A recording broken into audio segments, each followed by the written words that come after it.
Hey, and welcome to another Front-End Engineering Explained. So, at work at Factorial, where I'm at the moment, I am working on this, we're working on a kind of application, web app thingy. It's very client-side heavy, as a lot of these things tend to be these days. Not using a framework or anything, using a bunch of web components. And one of the things I'm working on at the moment is basically session management. And at some point we need to tell the user like, hey, your session's about to time out, and then give them the option to extend the session. And I thought like, could be a web component, right? And that could be useful in other scenarios, maybe even things that doesn't necessarily have to do with a session specifically, but who knows? But anyway, thought this could be a web component, so I made one. And here it is. So let's take a look at what this thing does. We'll step through the actual JavaScript for the web component, and then I'll show you how you can use it, and I'll show you a very uninspired, unimpressive, I don't know if that's a word, demo of it in action. So let's start with the JavaScript. So you'll import it, and then we'll start over here. So let's get started at the constructor. So of course, nothing special is happening here. Call super as you do when you are making a custom element. And we just use this function. I'll still make a video about this kind of like pattern that we're using at Factorial when we create web components. It works really nicely. And one of the functions we commonly use is a thing called getElements. It just returns an object with all the elements that you know you will need later on in your component. So once you'll definitely need, essentially. And yeah, just query selector, nothing exciting yet. And that's pretty much it. Then it just sits there and it doesn't do anything. But then we have like a couple of public functions. But let's start at the top. So we just have selectors. We have some private properties here. We have an options object here that has a default timer duration of 1 hour. We store the local storage key that we want to use, and we have an uninitialized session timer. Then the first interesting function is configure. So this one, you will call this, and I will show you later on how you use this, but essentially what configure takes, it takes the duration and a callback. And if you don't pass the duration, then I'll use the default one, but you'll probably want to pass one because maybe an hour just happens to be okay for you, but probably not. The one that is required though is callback, and we'll look at what the callback does or how it is used inside here. So basically, if there isn't a callback or the callback you passed in isn't a function, then it throws an error and it tells you that the callback must be provided and be a function. If all's good there, it just stores it and it returns this, which is the current custom element. And the reason I do that is so we can do function chaining. And we'll see that also a little bit later. So now at this point, we have an options object that has a callback function and a timer duration. And then the next function you would call when you use this is start timer. And then, and this is how we'll function chain, right? Function call chain. Here we just get the dialog out of our elements object, and then we start a set timeout. And when the set timeout is finished, whatever the timer duration was, I can destructure these things out of options as well. Anyway, it just shows a modal. Then it does two other things as well. The first one is it calls set local storage. Very simple. Gets the timer duration, and then in local storage we use that local storage key from earlier, and we stringify an object that has two properties, started at, and we set it to right now when start timer was called, and the duration. And you'll see why this happens in a little bit. And then we call this add event listeners. Again, this is something that's part of that pattern I'll still make a video about. And inside add event listeners, we add event listeners. So we destructure a dialog out of our elements and callback out of our options. And then we're going to add two. I'm going to first look at the click. So the click is just an event that we register on the dialog, and basically we're using event delegation, and we're saying we know there's a button in here when that button is clicked. So that's why we do this here. We say if the thing that triggered this event has a class with the name button, then close the dialog, call the callback function, and then basically clean up local storage. So the thing we stored earlier is now no longer there. So what callback is? Well, that's for you to decide, right? This can be anything. I'll show you. It's basically any function that I need to call. So I just call it. Of course, there's a couple of things here, like should I require, for example, that the button has a class called button on it? Maybe I shouldn't. Maybe I should just be like, hey, there should only be one button in this dialog, because, you know, it should really just be maybe a heading, some text, and a button. So maybe I can even simplify this and just look that the element that was clicked is of type button, and then do this. Still deciding. For now, this works. And I don't think it's too much maybe to require a class of name button on there. Anyway, I'm getting sidetracked here. So that is what the click event does. It just basically adds an event listener on the dialog. When the click event happens, it checks whether it's the button, and if it's the button, it closes the dialog, calls the callback, and cleans up local storage. The other one that's interesting is visibility change. So basically this is something that's fired if you open this in a tab and then you switch to a different tab. An event will fire saying that this tab is no longer visible, and when this tab receives focus again, so when the user then switches back to this tab, it triggers this event again, and that instance it'll say that it's visible. Why is this important? Well, your session might be quite long. In our case, for example, it's about an hour and 45 minutes, and so during that time, a user could open the web page and then go do something else in another tab. And the thing is, what happens in browsers these days to conserve or free up memory and that kind of thing is it would put the tab to sleep. Now, of course, we've started a set timeout, right? So if it puts the tab to sleep and it cancels any timeouts or just like pauses or stops any of your JavaScript that is like running, that's not, for example, a web worker or something like that, well, now we have a problem. So this, to get around that problem, is why I use this in combination with local storage. So let's see what happens. So we basically just add the event listener and then we call this function. And what this does is it says if the document.visibility state is visible, so a user has switched away from our tab and now they switch back to it, get our dialog again, get our session state out of local storage. If we have a session state, then let's try to parse it. I'm putting this in a try catch because if for whatever reason we get onto this line and our what we got out of session storage isn't valid or isn't parsable by JSON, it's going to throw an error. And we at least want to do something when that happens. We don't just want things to break and, you know, some errors being thrown in the console. At least let's control the error that we output a little more. We might even decide, this is something I'm still thinking about, is should I throw an error and show the modal anyway?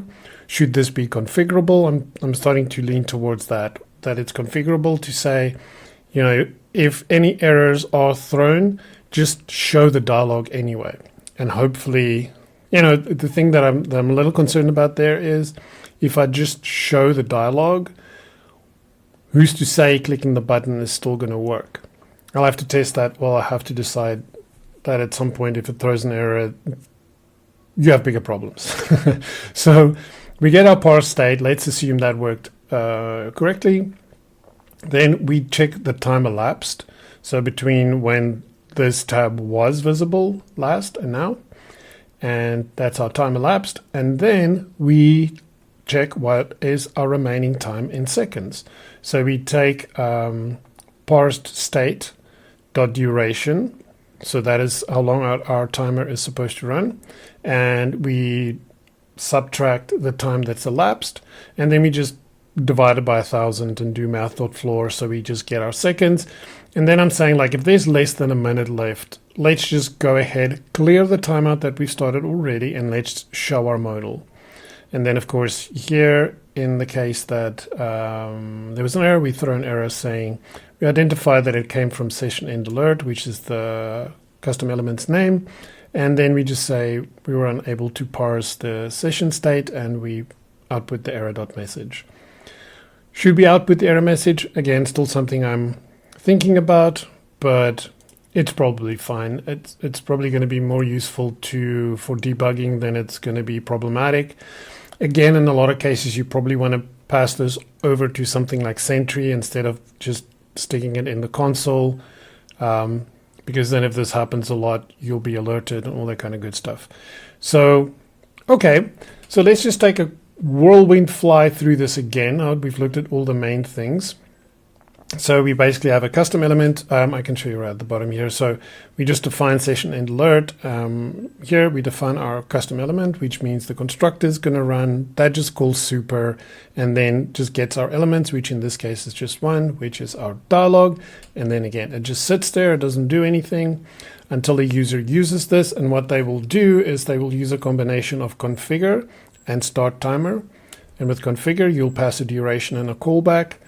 If you didn't pass a callback, throw an error, false good, we return this, which allows you to chain. You call start timer on our chain, which essentially takes our dialog and starts our session, our set timeout for the timer duration. We call our set local storage, so we store when the timer was started and the timer duration. And then we add our event listeners. The one is a click event listening for a click on that button that will then close the dialog, call our callback function, clean up local storage. We also add an event listener for visibility change, so when people switch between tabs. And whenever somebody switches away and then switches back, we're going to get our information out of local storage. If it exists, we're going to parse it. If the parsing was successful, we're going to see how much time is left, and if it's less than 60 seconds, aka a minute, we're just going to go ahead and clear the timeout and show our modal. And that's it. So there's another scenario, which is again something that I'm thinking, should your callback function handle this, or should this again be something that the web component can do for you? And that is when this modal opens, right? Let's say, for example, so the user was in front of their computer, they walk away, and now, while they're away, the dialog has shown up. Now, maybe you want to say, like, okay, we've shown the dialog, and if the user doesn't click the button within 2 minutes, 3 minutes, 1 minute, for you to decide, we just want to do some action. Maybe you want to reload the page. I don't know. Maybe you want to redirect them to a different URL or something like that. It feels niche to me, niche enough that I'm like, your callback should take care of this. So, I'm in two minds. Let me know your thoughts in the comments. What do you think I should do? Should the web component handle this, or is this niche enough that it's like, your callback should handle this? But then again, the callback can't really handle this because this doesn't happen on user action. This is exactly happens on user inaction. So maybe when the dialog shows, this is another thing I was thinking, when the dialog shows, this web component can fire a custom event, and you can listen for that custom event in your code and say, okay, this has been fired. If I'm going to wait for set period of time, and if there's been no user interaction, maybe you can check if the dialog is still visible, something like that. And if it's still visible, maybe you want to do something. Maybe that's what I'll end up doing. I don't know. We'll see. For now, that's the state that it's in. Now, how do you use this thing? Okay, so There's a README again with all the things that, again, this is part of Common Components, aka Fiori. The link will be in the description, and you can find everything that you need in here. But I'll show you a real quick, like I said, uninspired and unimpressive demo. So this is just a heading. This is unimportant. Here's our custom element, session end start. And all I have in here is our dialog with an ID in here. You'll see now why we need this ID. Actually, I used this ID. My bad. I used the ID in here. And so here's the message that's shown. And here's our button with that class called button. And that's it. It just says your session is about to expire. Please click the extend session button to continue and the button. And then how do you use it? Well, I add an event listener for DOM content loaded because remember this custom element needs to be initialized. If you do this query selector too soon and it hasn't been initialized and you try to call functions on it, it's going to tell you that those functions don't exist. So to ensure that we are don't hit any race conditions here, we just wait until we know DOM content loaded was fired and then we're good. So what we do then is, as mentioned, we do a document or query selector. In this case, I just do a query selector for the custom element name. Don't use an ID or anything like that. Now that we have an instance of it, we can call these public functions. So as you can see, we call session endalert.configure, passing in 90,000 milliseconds, which is 90 seconds, a minute and a half. And here's our callback function. And all our callback function does is it just logs to the console saying session extended. And then we call start timer. As you can see, because we're returning this, we can method chain, which is nice. So instead of having to do session end alert dot start timer and separately, we can just chain these functions one after the other. So how does this look? Well, but let's reduce, well, actually, let's leave the time like this first. I'm going to leave it at 90 seconds first. And then what I'm going to do is I'll refresh the page, and then I'm going to switch the tab, and then I'm going to wait a little bit.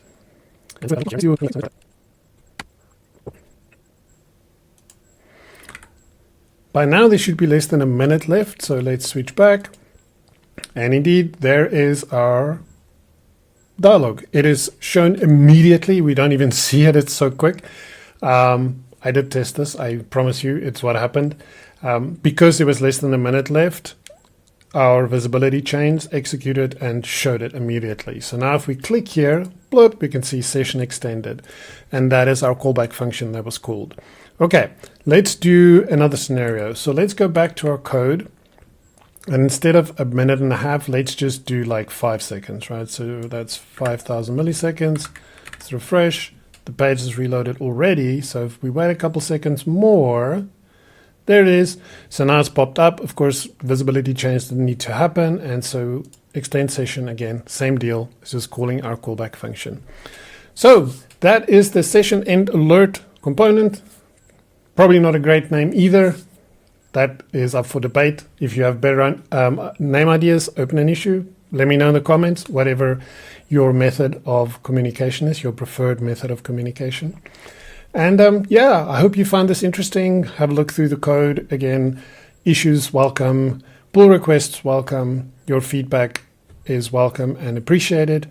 If you like this, give it a thumbs up. If you want more content like this, hit the subscribe button, and until the next one, keep rocking the open web. Peace.